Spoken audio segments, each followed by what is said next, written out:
growl of the chainsaw, a sound many coastal residents learned to loathe since it meant that another majestic oak had lost its battle with Hurricane Katrina. But today, that sound represents hope and renewal, thanks in part to sculptor Marlon Miller. Well, those oaks are 200 and 300 years old, so that's the roots of the coast. And to rather than get rid of them, to have them decorated where they'll still last is a sign of recovery and renewal. So it's good to keep them, the trees, rather than have them cut down. Something different every day to try to keep the people focused on going forward. The city of Biloxi originally commissioned chainsaw artist Dayton Scoggins to create the first 5 sculptures along Highway 90. But then Marlon Miller came to town. Marlon always remembered that the people of Biloxi went down and helped after Hurricane Ivan down in Florida. So he always wanted to get here to do something to help this community. He wanted to do them for free. So knowing me, I'm gonna take anything for free that we can get a hold of. I was initially gonna do 2 sculptures and spend a few weeks, and now it's been almost 2 years and we have the whole coastline filled with these. Well, this is my gift, and that's how it works with gifts. I started out, again, it evolved into a bigger project than I had anticipated. So yeah, I did contribute quite a bit of my personal money to this project. It's kind of neat now. It's evolved into something even bigger than I could have imagined, and so now we have some corporate sponsorship, Steel Corporation, and some of the big casinos have gotten on board with us, and it's really helped allow me to continue to expand on this. He just gets into it, and I guess a good imagination, and he gets that chainsaw, and it's just amazing how it turns out.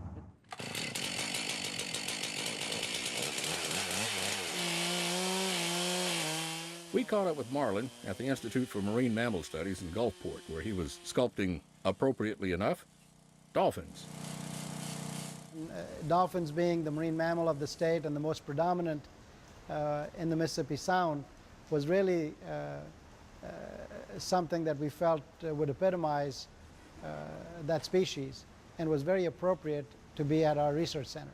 Well, when I look at a tree, I always say that Mother Nature already put the sculpture there, so basically I'm just going to open it up.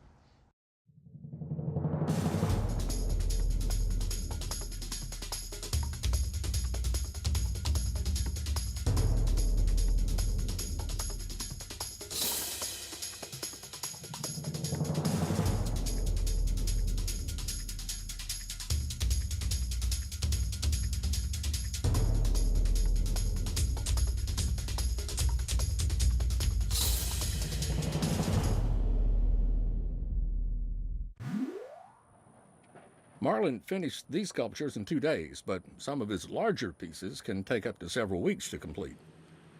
And I seem to really connect with marine life, and that's what I see in these trees. And I wanted to do marine life that was kind of indigenous to the Gulf Coast, and I think we've stuck with that pretty well. I'm a sculptor, and I sell my sculptures for a living. I have a studio in Florida, and I make small wood sculptures that I have in galleries, art shows, and I ship sculptures all around the world. As far as going to someone's home and putting one of these sculptures in a dead tree that they have, I've declined all of those offers. And over the last 2 years, I've turned away hundreds and hundreds of people because I didn't want to do anything that would commercialize this or what I believed would mess with the integrity of this project. And so I'm committed now over to the next 5 or 10 years to expand this project and do it strictly for community service, fundraisers, charities, and never in a commercial way. Well, I wear the big heavy chaps, try to wear a light, airy shirt.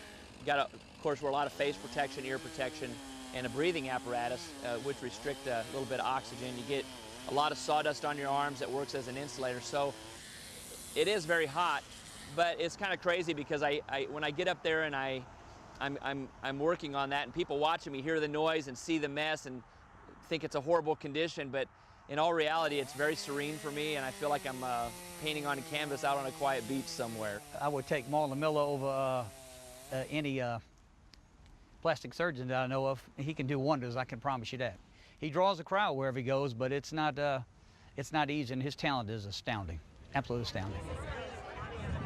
An extensive crowd gathered around Marlon and his eagle sculpture in downtown Pass Christian, joined by Robin Roberts and her family with a dedication to their patriarch, Colonel Lawrence Roberts, a Tuskegee Airman. I was 5 minutes into this tree, and I had a dad, little boy came up, and the dad asked me what it was going to be, and the little boy said, well, it's going to be an eagle. It kind of looked like this before I ever came along. So on this carving here, I was just pretty much along for the ride.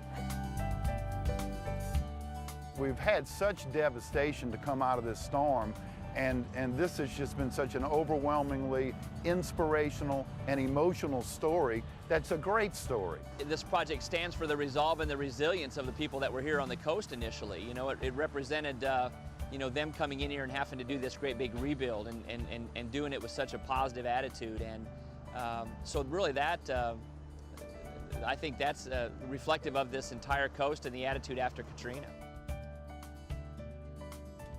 What started as a tribute to the people of the Gulf Coast has transformed into a great photo opportunity for tourists. These have become the #1 tourist attraction down here on the coast, and so we're bringing people off of Interstate 10 and I guess helping business and all.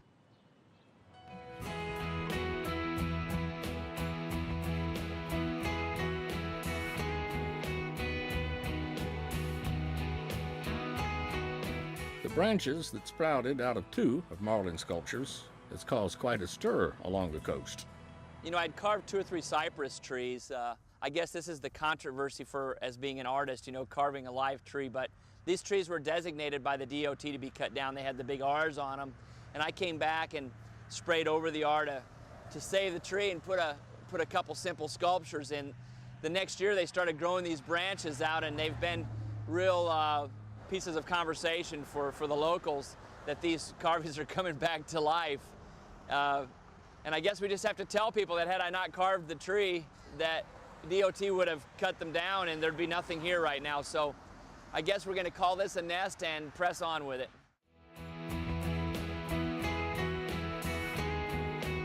What I have gotten out of this project is so much bigger than money, I can't even tell you. The emotions and the thousands of people that have come up to me have made this much larger than I ever dreamed.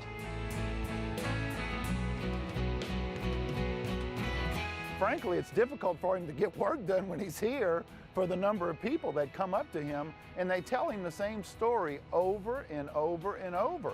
And that is just to thank him, to tell him what they've been through, and just they're just so overcome with emotion as they relate their story to him, and they relate to him what this has meant to them, to drive down the highway and to know that somebody thinks so much of this community that they give this gift.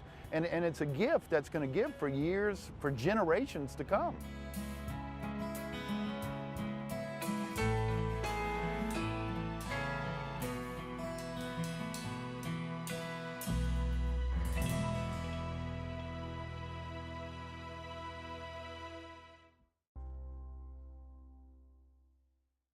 For a copy of this program, call 601-432-6294 or send a check or money order for $14.95 to Mississippi Public Broadcasting, 3825 Ridgewood Road, Jackson, Mississippi 39211.